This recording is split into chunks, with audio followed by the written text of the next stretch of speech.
Radha Madhava Kunja Bihari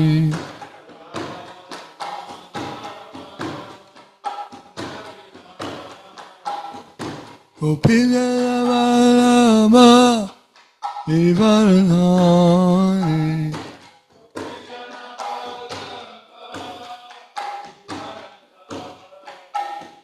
Gopijana Vallabha Giridhari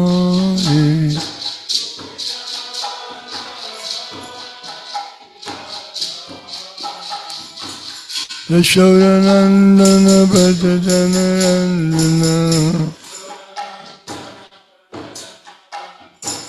Yashodanandana Bhattacharya Randana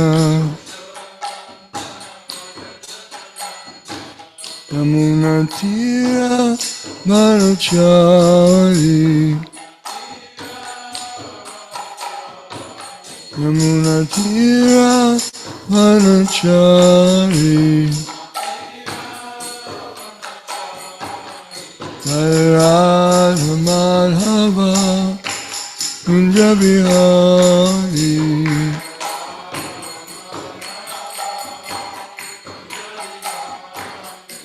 Jaya Radha Madhava Kunja Bihari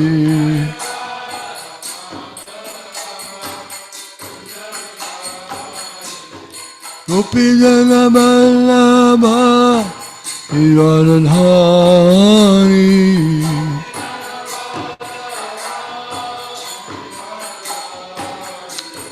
Gopijana Vallabha Giridhari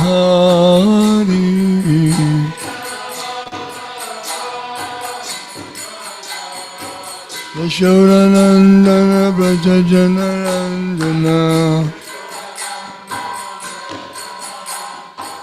Yashodanandana Bhattacharya Randana Yamuna Tira Manachari Yamuna Tira Manachari Radha Madhava Kunja Bihari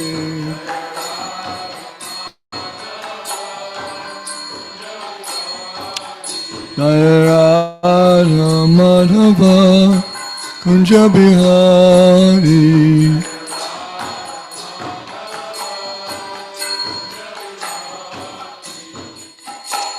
Om Namo Bhagavate Vasudevaya Om Namo Bhagavate Vasudevaya Om Namo Bhagavate Vasudevaya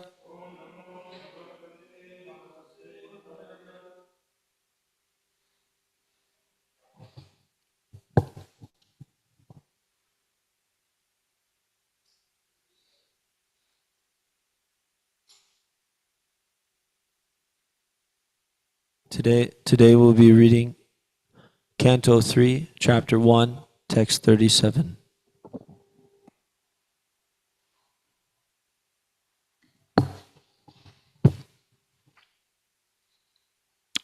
Kim Pa Krita Agheshu Agham Hatyamarshi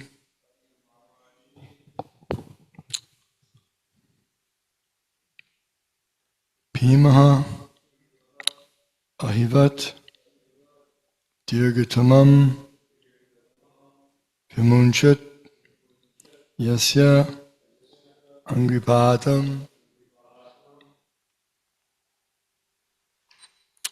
Ranapu Na Sehe Margam Gadayaha Charataha Vichitram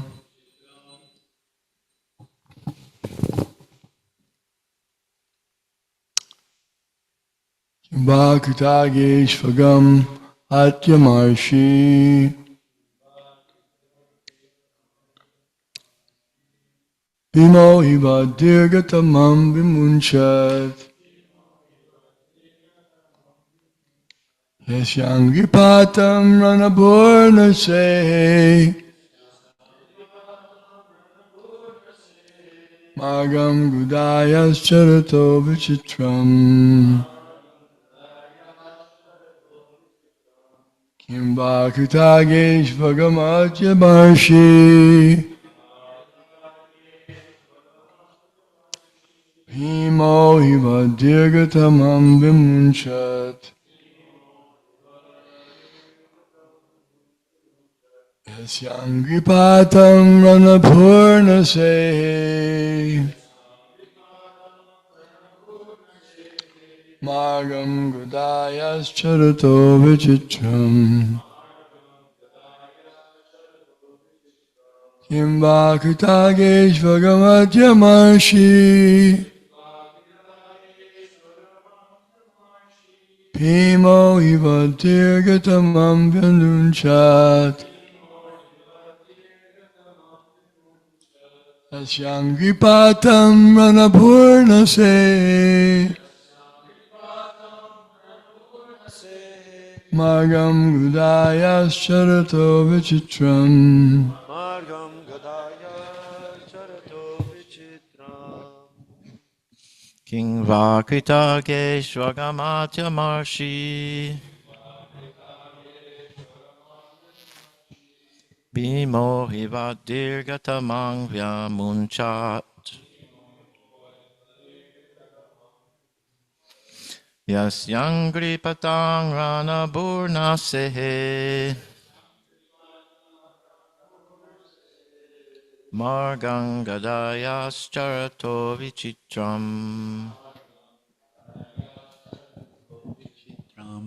Kim Vagrita Geshvagam Atyamarshi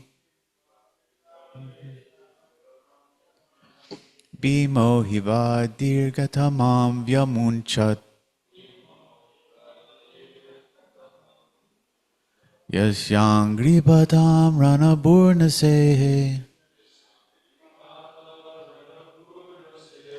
Margam Gedayash Charato Vichitram Kim Vakritageshwagamatamashi Bhimo hivadirgatamam vyamunchat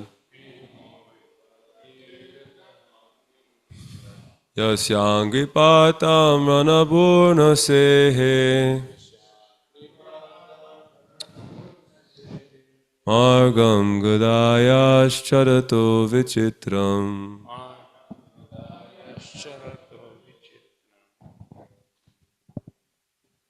Kim Vagrita Veshkaramatma Marshi Bhimo Hiva Dirgatmanam Vimunchat Yasyangripatam Ratnapurna Snehe Margam Gadayas Charito Vichitram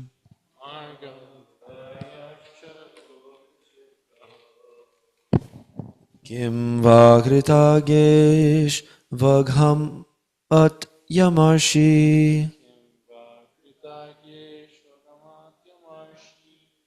Bhimo Hivadir Gatamang Vyamunchat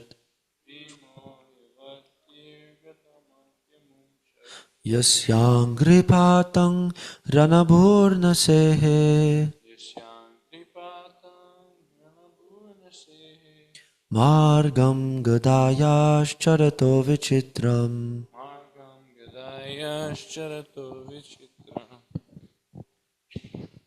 Kim Vakritageshva Agam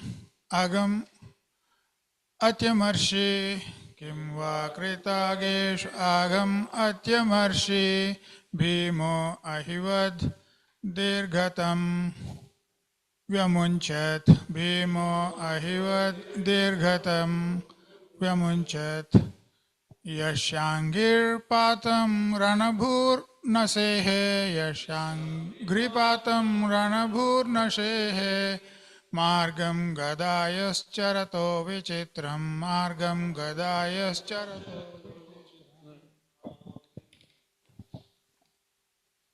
Kim Vakritagesh Bhagamatya Marshi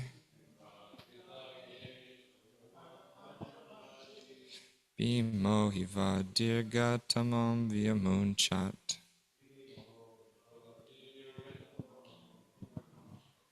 Yasyangripatam Ranabhunasehe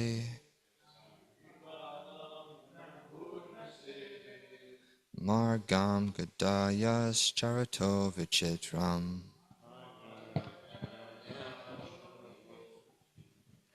Kim vakritage shvagamatya marshi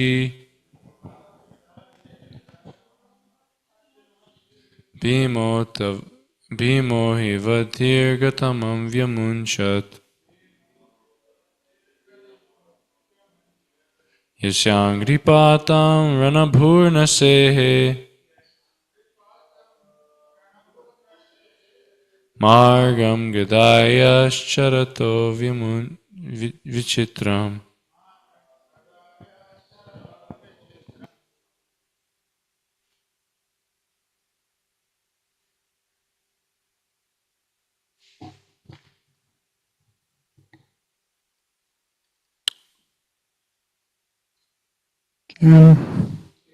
Weather. Pa, either. Krita, performed. Ageshu, unto the sinners.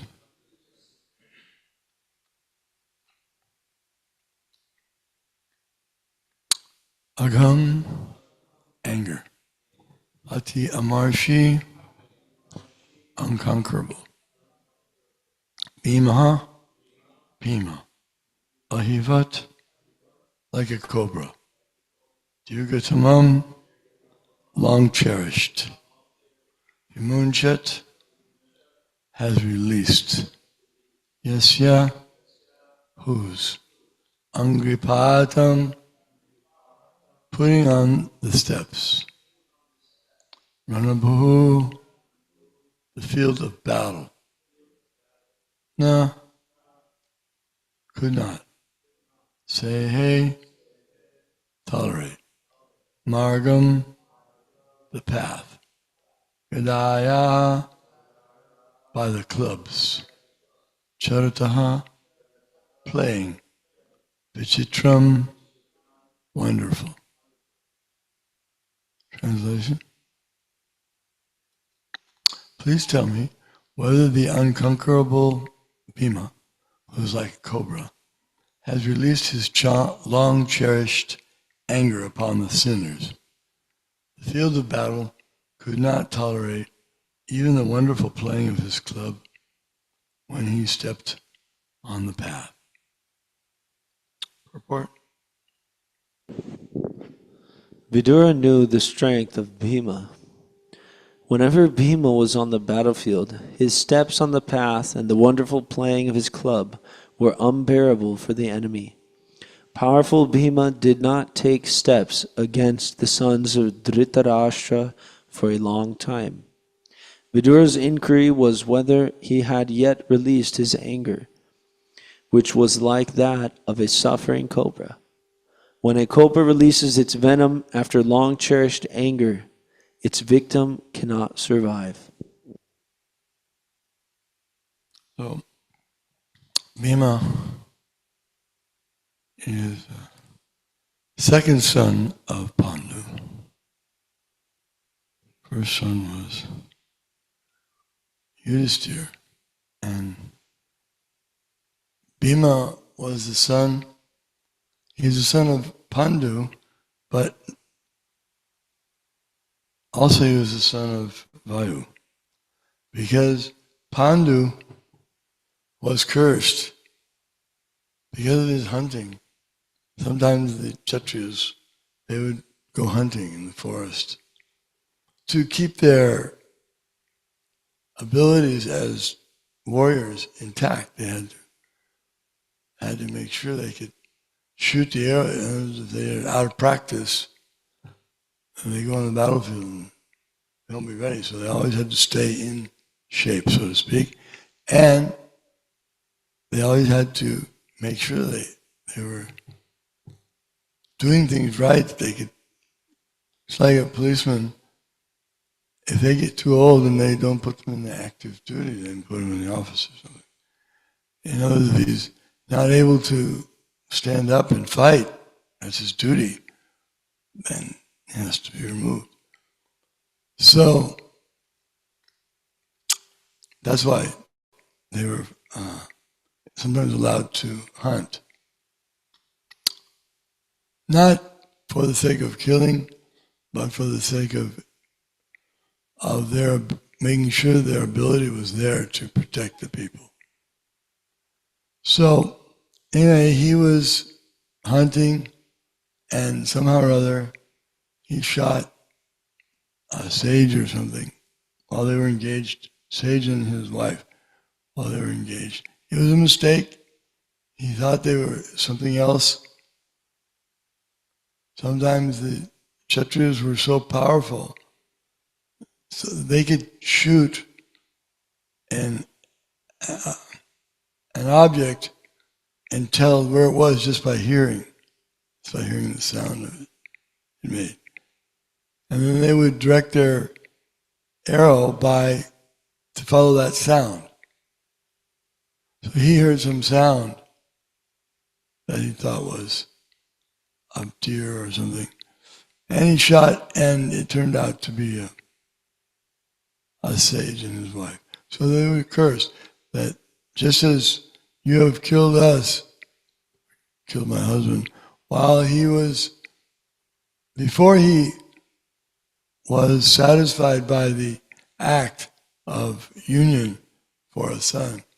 Some of you, if you try to go to your wives for sex pleasure, not pleasure, but sex activity, you'll also die. But he knew the power of the sage's curse. He didn't dare go to his queens anymore. He had two queens, Madri and Kunti. So he decided to take Vanaprastha. Vanaprastha means no more sex. It means retirement for a grihastha. Grihastha means he's maintaining the home, householder, and he has children and grandchildren, all those things. But now Pandu, he hadn't had any children yet. So he decided that there was no use trying to live as a Kshatriya. It was over because one of the duties of a Kshatriya is to produce children. So he decided to take Vanaprastha, go to the forest, and both wives wanted to go with him. So they went with him, and they were all performing the austerities of living in the forest. But they were quite happy because they were all devotees of Krishna, great devotees of Lord Krishna. They were just happily serving Krishna in that simple lifestyle. And they weren't attached to having sex. They were not mad after it. It was taken that it wasn't right for them. That they had, due to some reason, they were not in that position. So they were accepting it. But they were lamenting, especially the king was lamenting, Pandu. He had to retire because he couldn't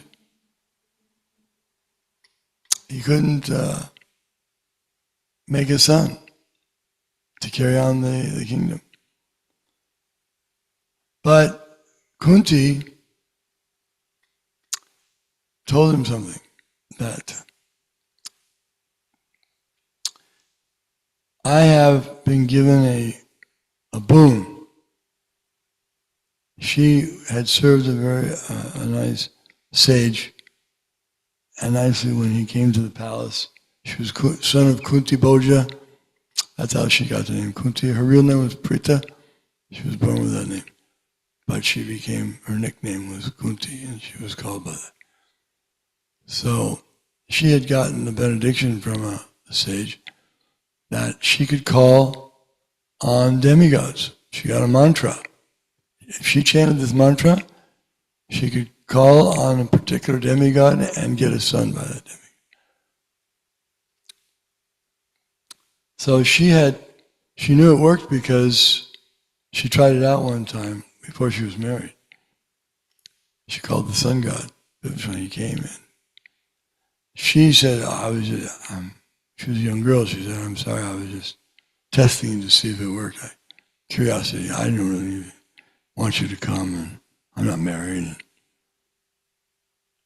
But Vibhishan said, no, you called. That mantra means you get a son. So I'll give you a son. But don't worry, your virginity will be restored. And the son will be glorious. So she got a son, and but she couldn't tell anyone. Maybe one of her maidservants she told or something, but no one else knew because she was unmarried. And if it was known that she had had a son before her marriage for a princess, that was unthinkable.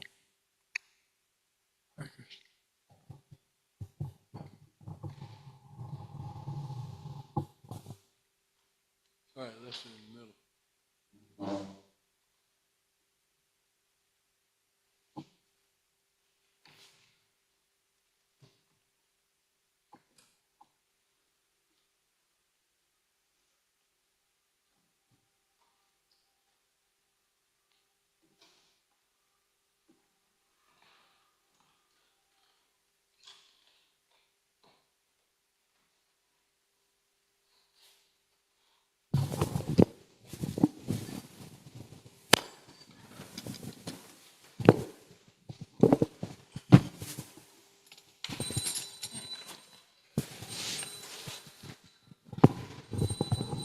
So with the position with the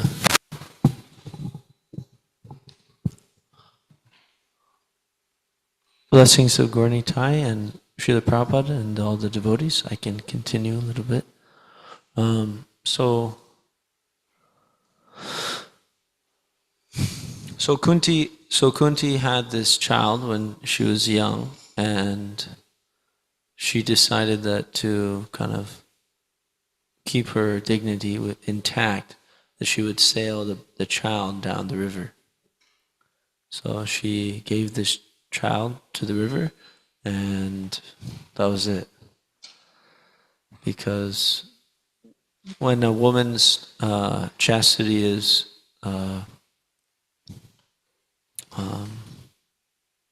tarnished, before marriage, then it becomes very difficult, especially as a princess.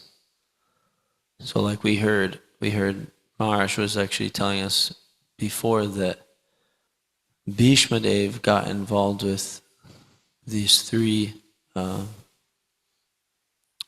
princesses. He captured them to bring them to marry somebody else in the royal family, because he couldn't marry, and they needed an heir to the kingdom.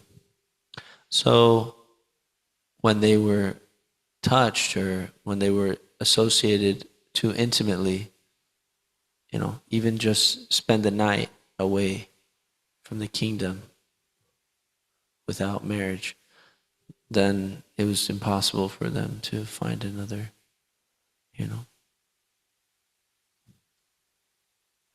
husband that way. So Kunti was worried about that. She sailed the child which was born of the sun god, born from the sun god, with using that mantra. So later on,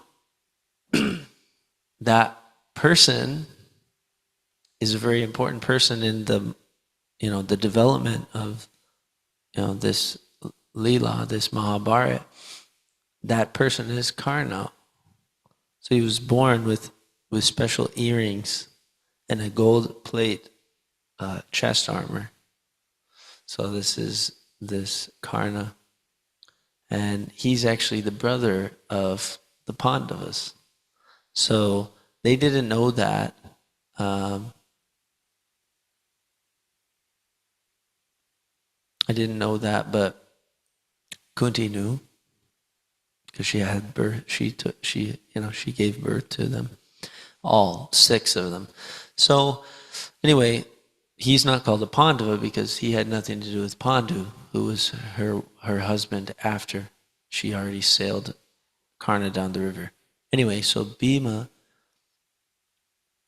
when Pandu decided to take Manaprast, then they were in the forest and they decided that they would use these boons. So Pandu gave his blessings that Kunti would call the demigods. So she chose different demigods. First one was Dharmaraj, or, Yamaraj. So the god of death, or the arbitrator, the judge. So by him was born Yudhishthir. So I think Maturanath was mentioning that Yudhishthir was he's Dharma personified, or his father rather is Dharma personified. And they also, he had that same quality. So each one of the different Pandavas had quality which was gleaned from their demigod father, and it was very strong, So then second was Bhima, which was born of Vayu. So Vayu, the god of wind, is known as being very strong. He's incredibly powerful. So just like in the Bhagavad Gita, it's stated that that Arjuna is saying, how can I do this yoga practice as you've described? The mind is, stronger than the wind. And we understand how powerful the wind is. It's a very destructive force. It shapes mountains, caverns, so many wonderful things. So another famous son of the wind god, who's very powerful and strong, is Hanuman. So anyway, so Bhima was born of Hanuman, and Bhima he kind of had a vengeful spirit.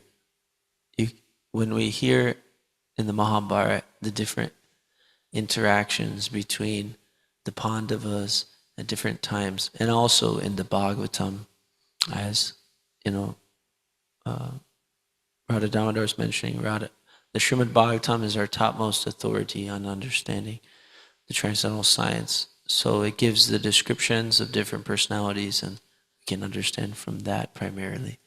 So in the Bhagavatam, there's a section which is the son of Drona is punished. It's actually the prayers of Queen Kunti are the beginning of chapter 8 of the first canto of Bhagavatam, and the next part is the son of Drona is punished. So Dronacharya was the martial leader of the Pandavas as well as the Kauravas, right?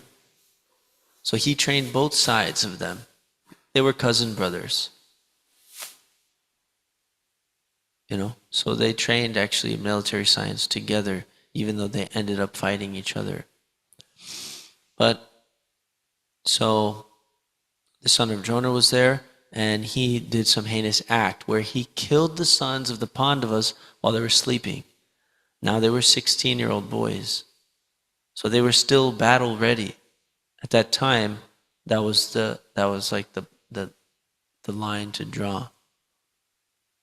They were still battling in the Kurukshetra war, but still, the significance of them being the sons of the Pandavas were that they were the youngest and they were the heirs to the throne, right? So Dronacharya's son, Ashwatthama, killed them, and then he was getting chased by Arjuna. And Arjuna decided, well, Ashwatthama shot his Brahmastra at Arjuna, though he didn't know how to retract it. And it's such a nuclear weapon, it's so powerful of a weapon that it's very destructive.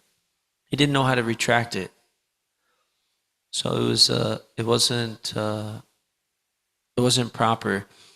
Neither was his killing of the sons. And even Duryodhana wasn't happy about that. Anyway, Arjuna gets advised by Krishna to fire his own Brahmastra weapon, which would merge with the Brahmastra of Ashwatthama, and then he could withdraw both of them. But he was trying to do that, and then Ashwatthama got the idea to redirect his Brahmastra weapon. He said, okay, I'm finished anyway. I might as well kill the last of these, this family line. So then he sent it to the womb of Uttara, which is the mother of Maharaj Parikshit. So it's going there, and Krishna goes there to personally protect with the Sudarshan chakra. He protects the womb. He actually enters the womb of Uttara and protects the baby in the, kind of in the fetus, which is Maharaj Parikshit. But he has consciousness, so he sees Lord Vishnu, and that's why he's called Parikshit. Parikshit means one who is an examiner. So he was always searching after that person that saved him, that he saw when he was in the womb, everywhere he went. So he was a great devotee from birth, Maharaj Parikshit. Anyway, after that,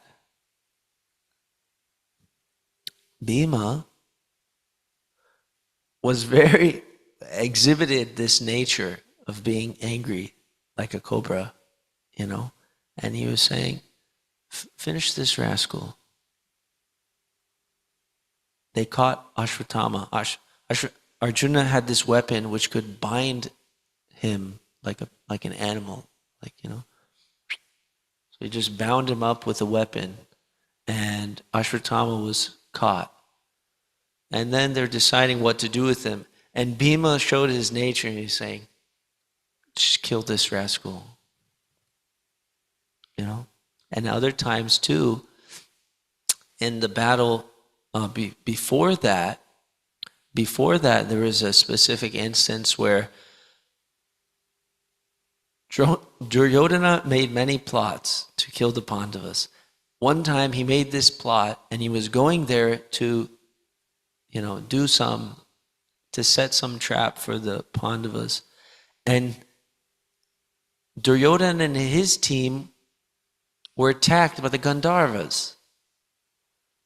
And they were defeated and captured, made prisoners by the Gandharvas, or, it's kind of like a heavenly class of being, very powerful. So they got beat by the Gandharvas, and Yudhishthira found out and said, we have to rescue them. They're our cousin brothers. They're our family. So then Bhima was saying, what the heck? How could there be anything better than this? Fate has made something happen which was so easy, It would have been very difficult for us to do this. And by the will of, the Lord, or, karmic laws, they've been captured automatically. We didn't even have to do it. What could be better than this? And he actually took a vow. Of course, Yudhishthira ended up overruling, and they did actually rescue them, even though Bhima hated them, especially Duryodhana and his brother Dushasana, for pulling on the hair of Draupadi. So whenever Draupadi was actually bargained in the gambling match, then Dushasana was ordered to go and pull her by the hair. So when that happened, that was it. Bhima, he vowed to kill all of them, all the brothers. So let's see what it. So Bhima has this nature, and that's what makes him unique. He's different. He's not like his brothers, you know. And many times he showed that. So Bhima's strength was known by Vidura, and Vidura is now inquiring to